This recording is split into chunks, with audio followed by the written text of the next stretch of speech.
priorities for the drawdown? So let me say this as plainly as I can. By August 31st, 2010, our combat mission in Iraq will end. As we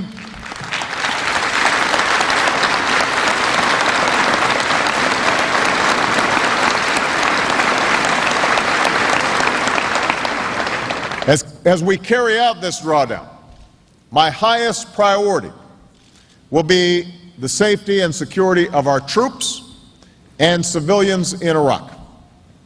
So we will proceed carefully, and I will consult closely with my military commanders on the ground and with the Iraqi government. There will surely be difficult periods and tactical adjustments, but our enemy should be left with no doubt. This plan gives our military the forces and flexibility they need to support our Iraqi partners and to succeed. After we remove our combat brigades, our mission will change from combat to supporting the Iraqi government and its security forces as they take the absolute lead in securing their country. As I have long said, we will retain a transitional force to carry out three distinct functions: training, equipping, and advising Iraqi security forces as long as they remain non-sectarian, conducting targeted counterterrorism missions, and protecting our ongoing civilian and military efforts within Iraq. Initially, this force will likely be made up of 35,000 to 50,000 U.S. troops. Through this period of transition, we will carry out further redeployments. And under the status of forces agreement with the Iraqi government, I intend to remove all U.S. troops from Iraq by the end of 2011. Washington Journal continues. Representative Edwards, what was your initial response to the president's speech yesterday? Well, initially, I mean, I'm glad that he's finally coming up with a plan and a strategy for getting out of Iraq, for bringing most of the troops home, but disappointed in some ways about the level of the residual troops that will be left in Iraq, and I'm hearing more about what the plan is for those forces. Majority Leader Reid and New York Senator Schumer have commented, as well as others, about the numbers. Speaker Pelosi has also talked about the numbers of 50,000 versus maybe 35,000 being left in there. What is the significance of the troop numbers? Well, the significance is in what the troops will be doing, because there is some indication that there will still be counterinsurgency forces, aides and advisors, and I'd like to see where where those folks are positioned. We also have not talked about the estimated 30,000 contractors who are private security firms that still remain in Iraq, and so the combination of potentially 50,000 plus 30,000 private security firms is a fairly substantial residual in Iraq. Where would you like to see the number set? Well, I saw estimates actually, prior that were more 20,000 needed for, to maintain the embassy and support services for Iraq's police force, and some assistance in rebuilding and transitioning their democracy. But I think the key is not so much the exact number as it is what they will be doing, and a real outline for that. And I don't think we've seen that in the president's plan. And I listened to his speech and didn't hear it. As we continue our conversation regarding the withdrawal of U.S. troops from Iraq, the announcement made by President Obama yesterday, we'll be continuing our conversation with Representative Donna Edwards, a Democrat of Maryland and a member of the Out of Iraq Caucus. Our first call for this segment comes from Somerville, Tennessee, on our line for Democrats. Good morning. Good morning. Good morning. Yes, I am so upset with our president. 50,000 troops left in a country that you had no business in the first place, and he said he was going to withdraw all the troops. I understand that you need to leave a few troops in there to see that the troops are pulled out successfully. But what are you leaving 50 troops in there for? What are they supposed to be doing? Ma'am? Well, I think, I think that's a really good question to ask, and that's why it's important to know exactly what they're doing. And so it may be that once the president decides we need security forces to help train Iraqi police, and we need folks on the ground to advise, and we need troops there to make sure that we're protecting our installation, our military embassy, then it may be that number is actually not 50,000. And so we're not really, I think the question that is out there is, what will they be doing? And, and even though the president has said that he believes that, we'll be removing all combat forces, we're leaving a fairly substantial counterinsurgency force there, and I think by any measure those are, combat as well. Next up, Lake Charles, Louisiana, on our line for Republicans. Yes, sir. This is Wayne Bazeron. How y'all doing this morning? Good morning. What's on your mind this morning, sir? I just wanted to make a comment on the troop withdrawal, and I was listening to what the lady had to say about what the troops would be doing. I'm a Vietnam veteran, and Vietnam started with advisors, and we had to up people to protect those advisors. When they pulled out of Vietnam, the last moment that helicopter took off that building, there wasn't any Americans left over there. The reason being is you leave 50,000 people over there in Iraq. I can tell you what they're going to be doing. They're going to be dying, because these people are going to come through there, and they're not going to have any mercy for anybody that's got the flag on.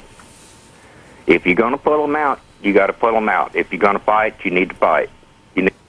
Sorry, sir. I thought you were finished with that thought. Go Well, ahead. let me just say, first of all, to our caller who's given us his service and sacrifice. I grew up in a military family at the time during Vietnam. Both my father and my brother served, and I think I really do have a sense that for the protection of our forces who remain, it seems to me that either you have a huge force there, or you pull out. And so I share the caller's recollection of what happened in Vietnam, and I think it's an important and instructive lesson for us. And that's why the critical need to understand from the president and from Secretary Gates and the commanders on the ground exactly what the function will be of those troops is really important. And it's important for us in Congress too, because that's still a cost that the American taxpayer has to bear, and it's still a point of service and sacrifice for our troops. Boulder, Colorado, you're on the Washington Journal with Representative Donna Edwards. Good morning. I just wanted to know from the Congresswoman, who fills the security vacuum once we leave Iraq? I spent 2 years in Iraq myself, and I know how much time and effort it takes to get the troops in from Kuwait up into Iraq. And then since America is a sworn protectors of Saudi Arabia, Qatar, UAE, Kuwait, Israel, Jordan, and the surrounding countries, who does fill the security vacuum once we do leave, and where do we put our troops? And then we have the new Africa Corps that came in development. Are we going to how does the surrounding areas fit into our overall strategy now in the Middle East, and where do we go from there? Thank you. Boulder? Yeah. Tell us, what did you do while you were over in Iraq? I moved equipment for the military. I was in the military for several years, and then I got out and I got a private job doing equipment moving. Representative Edwards. Well, again, you can't question the service and sacrifice of our troops there, and the bold job that they've been doing. But as the president said yesterday, the main job is really, making sure that Iraq is on a pathway toward political resolution. I mean, there's still internal battles in Iraq among the factions there, and that hasn't been resolved yet. Those are political questions, and they're not military questions. And so, it really is important to know, again, if it's 35,000, if it's 50,000, if it's 20,000, what will be the function there so that we make sure that our military isn't in harm's way. And I think, unfortunately, to the caller's point, that there aren't going to be, according to President Obama, combat forces left on the ground. And so the question that he raises is not addressed in the president's plan, and it raises the issue again about what those 50,000 will be doing. And I don't want to quibble with the president about whether it's 16 months or 19 months. For the majority of the combat forces, I don't think there's much difference in that. But what really remains on the table is what the job is remaining. And then who puts forward that political solution to the multiple battles that are taking place internally in Iraq? We want to remind you all that we do have a special line for this conversation for Iraq war vets. That number 202-628-0184. If you have been in the military or still in the military and have spent some time over in Iraq, we would love to hear from you this morning. Our next call comes from an Iraq war veteran from Corpus Christi, Texas. Good morning. Good morning. Hello, my name's Andrew. I was just calling to tell Representative Edwards that I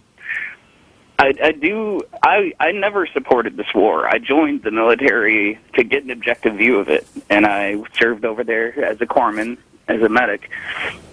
And still, I do believe we'll need some amount of counterinsurgency over there, because one of the big parts of this war is that we baited the entire region. We were fighting people from Syria, from all of the surrounding countries, and now just leaving does leave the Iraqis in danger. And if we just ditch them, then they have a whole generation of Iraqis will have a reason to really attack us. It'd be a whole country of people that were invaded for no reason, that were just ditched with enemies from the surrounding countries still in their country. Corpus Christi, did you have much contact with Iraqi civilians while you were there? I was in a hospital, but yes, we had a good chunk of our patients were Iraqi civilians. And how did they feel about your being there? It would matter who, but because we had insurgents and we had plenty of other civilians, but most of them we were helping, so they were very grateful, especially for the medical care. Ma'am? Andrew, my brother was actually a medic in the Air Force, and I know that sometimes that can actually be one of the toughest jobs. I mean, you see some really, challenging work there. So again, thanks for your service. When you look at what has to be left on the ground, I think the real question in Iraq is, again, what the job is and what the goal is. And I think that many more of the questions that have to be resolved in Iraq are really political ones in nature, and it's not clear in terms of counterinsurgency. I mean, a lot of the insurgency, frankly, really stepped up because of the American presence on the ground, and so one wonders that if you still leave some presence there, whether it engenders more of that insurgency. I mean, we still have issues to deal with. I mean, Pakistan is, a growing problem that, really has increased because of our role in Iraq. And, I wonder, are we trading off 14 battalions in Iraq for significant increases in Afghanistan? I mean, these are still remaining questions that the president really has to answer. During his speech, the president talks about the achievements of the military. Let's take a look. As a nation, we've had our share of debates about the war in Iraq. It has at times divided us as a people. To this very day, there are some Americans who want to stay in Iraq longer and some who want to leave faster. But there should be no disagreement on what the men and women of our military have achieved. And so I want to be very clear. We sent our troops to Iraq to do away with Saddam Hussein's regime, and you got the job done. We kept our troops in Iraq to help establish a sovereign government, and you got the job done. And we will leave the Iraqi people with a hard-earned opportunity to live a better life. That is your achievement. That is the prospect that you have made possible. Representative Edwards. Well, you can't say enough about the service and sacrifice of our armed services, and not just them, but also their families. Having grown up in my military family, my father away for, sometimes a couple of years at a time, it's really a burden, and I think the President yesterday really spoke to their service and their sacrifice and their willingness to do it. And my quarrel about the war has actually never been about the troops and never been about our obligation, because I think we have a special obligation to service members and their families, and we haven't always gotten that obligation right. We didn't get it right in Vietnam, and sometimes we fail to get it right with respect to Iraq and Afghanistan. But it also means that as leaders we have to be on special guard when we're asking people to serve and to sacrifice. Tell me about the Out of Iraq Caucus. What is it, and what is it that you all are trying to do? Well, I recently joined the Out of Iraq Caucus because I just came into the Congress. It came into existence, on the heels of the Iraq War starting some 6 years ago, and to try to, push the United States and our president to think differently about our engagement in Iraq, to pull the troops out of Iraq. I think there are many members of the Out of Iraq Caucus who want all troops out now. Today the President has offered up a plan where he's saying we've got 142,000 troops there. We're going to draw down to 50,000, and then bring those out. And for some of us, the question is what you leave on the ground after you've taken out the bulk of the 142,000. And I don't think he's fully answered that yet. And I think many of us in the Out of Iraq Caucus want to see that, so that we know it's not just a date certain in 2011, but the question of what those forces will be doing, those advisors will be doing on the ground. Have you had a chance to go to Iraq yet? I have not had a chance to go to Iraq. I hope to go in the spring. I only just joined the Congress in June. Some number of my colleagues, obviously, even new members, have had a chance to go. Next up, DeLand, Florida, on our line for Democrats. You're on the Washington Journal with Representative Donna Edwards of Maryland. Yes. One thing I'd like to say is remind everybody of 9/11. Everybody seems to forget that they attacked us on our homeland, and everybody's against Bush for going over there. But I believe he took the war to them, which made our homeland safe, and nobody gives him any credit for that. That was a tough time to be a president for anybody. I think it'd be a tough time for Obama to be a president at that time. I wanted to, if there was any, that was a terrible time. And one thing I'd like to do is thank all the veterans. My great-grandfather fought in World War II. My father fought in Korea. My brother was in the Marine Corps, and his son's in the Marine Corps at this time. And there's no sacrifice greater than that. Ma'am?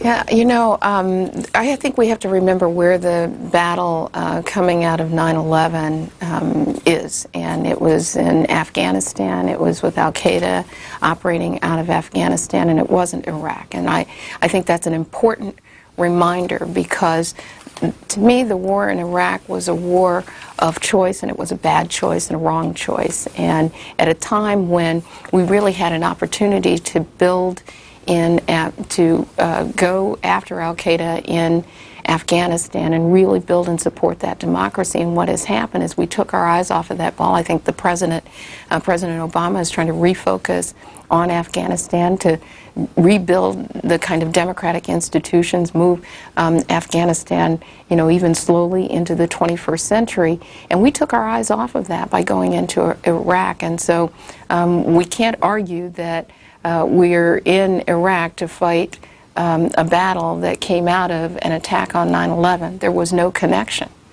And President Bush, I think, made a really horrible mistake, and now it's up to President Obama to clean it up.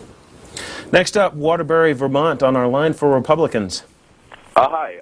First off, I just want to say how I'm glad we're finally withdrawing from Iraq, and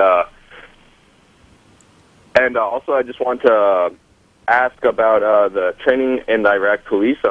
obviously that seems to be one of the biggest operations left, but seems more of a, instead of political instability, of more of a religious instability. So I'm wondering how the training between the police for the Shiites and the Sunnis are going. Obviously, since the Sunnis have a 65% increase, so it wouldn't be the best to give them all the firepower. I'm kind of, yeah.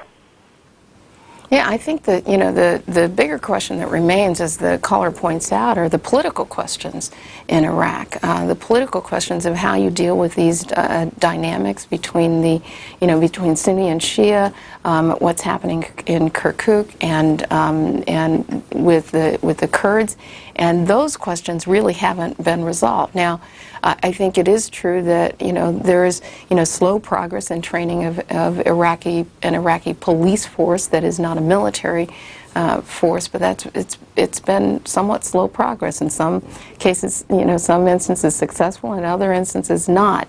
And so the forces that remain in Iraq, U.S. forces that remain in Iraq, have quite a job to do in that training to get Iraq into a position where it can police itself and its streets and make them safe. But, you know, still, you know, trying to resolve these, you know, long-held both religious and ethnic differences, I think pose the major challenge, and we don't have any answers to that yet. San Antonio, Texas, on our line for veterans this morning. Go ahead. Good morning. I had several comments. One, I think it's a good idea that we are pulling out of Iraq, but I don't think giving out specific date of when we are. I mean, I was there from December 05 to almost, well, practically December 06. And, you know, when we were there, or on our way there or back or whatever, we were, you know, given specific security details to not give out information of where we're going, you know, stuff like that. So, San Antonio, if you'll turn down your television or your radio, it'll go a lot smoother.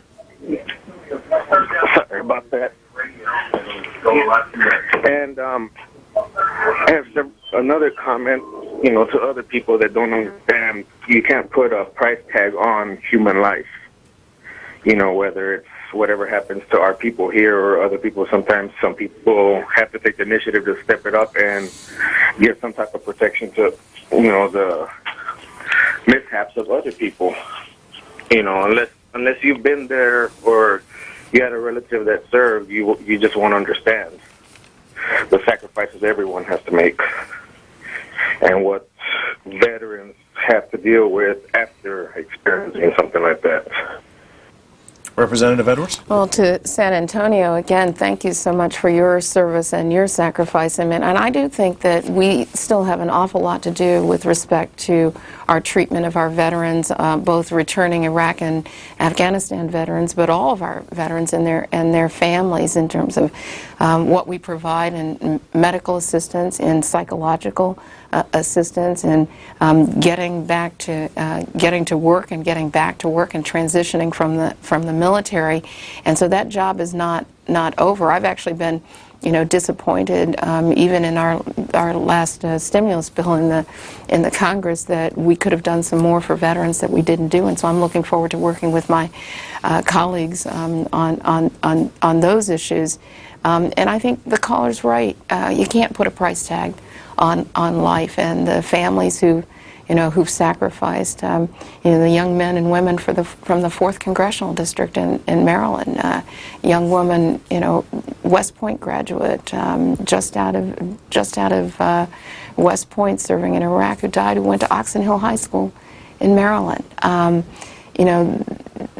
These sacrifices can never be measured and can never be fully paid for. What we do know as an American taxpayer, though, is it was spent, $700 billion in Iraq. It's a huge price tag, and I want it to be worth it for all of those who served and sacrificed. And that means both doing what we need to do when our veterans, our service members return, but it also means finishing the job and having it defined responsibly in Iraq, and that is a political solution.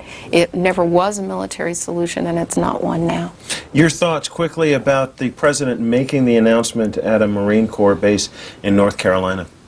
Well, it's very interesting because, of course, it harkens back to the time of the announcement that President Bush made in North Carolina at Camp Lejeune, just as we were going into Iraq. So I think there's a lot of symbolism there.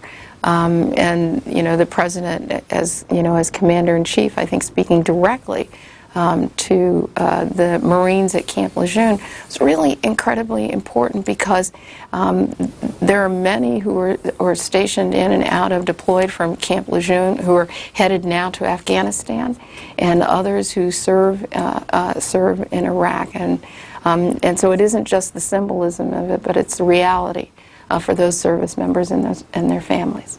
Next call comes from Michigan. Good morning, and I think you may have just touched down upon the subject of my question with what you were just saying there, Donna. Jobs for all of our veterans that do return home with the current state of our economy and the lack of jobs and more going away each and every day. It just seems like we're going to have a lot of complicated frustrations with our returning vets. And I think that's my main question. What has been talked about as far as where are we going to put all of these people?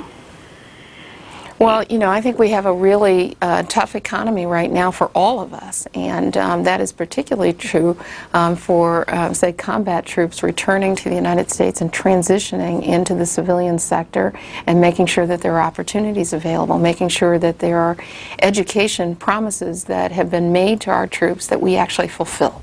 That that our service members are encouraged to go on to higher education, and then we meet that obligation, and then transitioning into jobs that we're creating for the 21st century. I mean, my experience in the military with my father and our friends was that these are folks who bring incredible skills into a workplace, and commitment and dedication, and they understand what it's like to get up in the morning and do a job until it's finished, and so they are in some ways the most perfect employees, and we need to make sure that we have opportunities available for them. Our last call for Representative Donna Edwards comes from Stone Mountain, Georgia, on our line for independence. Yes, thank you. I've called a lot and I've never gotten in. I just wanted to say that I was against the war from the beginning, and I think it was arrogant that we went in there. We were lied into the war, and then we built this tremendous embassy and spent millions of dollars on it. That was so arrogant. Iraq was basically growing more secular when we went in there. Women could drive and vote. They didn't have to wear chadors or anything like that. And for the vets, I think it's a shame the way they've been treated. We were paying these, hired contractors hired killers, really, so much money, thousands of dollars more than our own vets were getting. And I think that's a dang shame, and they should be treated a lot better when they get home. Give them money, for heaven's sakes. And as far as Islam being an enemy, I hate hearing that over and over, that Islam is an enemy. It is not. We invaded them for no reason, really, and it was Christians, basically, if you want to say Bush and those guys were Christians, armchair warriors that attacked Iraq and lied us into it. Well, Stone Mountain, I really appreciate your perspective. I mean, I think it is true. I mean, there are serious questions about, and not even questions anymore. I mean, we know about how we got into the war. We know that it was wrong. We know that most Americans want us out of Iraq. The president has come up with a plan. It's not a perfect one to do that. We still have some serious questions about what will be left and what our real commitment will be over the long term to Iraq. But one of the things that you raised, caller, is on this question of the political solution, and part of that political solution, I believe, has to fully integrate women into the governance and the civil governance structure of Iraq. And I think that we fell down on that, frankly, coming out of the first sort of constitutional development in Iraq. And I'd like to see some focus on that, as well as demands in Iraq around women's political involvement to the solutions moving forward. And as well, it's time for the United States to really look seriously about what we're asking our service members to do, and to be far more careful about when we're asking them to sacrifice in that way. And I don't think that we did that with Iraq. And I want to be one of those leaders in the Congress who's able to stand up and raise a question if ever our troops are asked to sacrifice in that way again, to make sure it's the right mission, that it's the right strategy, and that we, have a plan for a finish. You want to find out more about Representative Edwards, you can go to her website, donnaedwards.house.gov. Thank you very much for being on the program. Thank you, Rob. We're going to take a short break, and when we come back, author and syndicated columnist Michelle Malkin.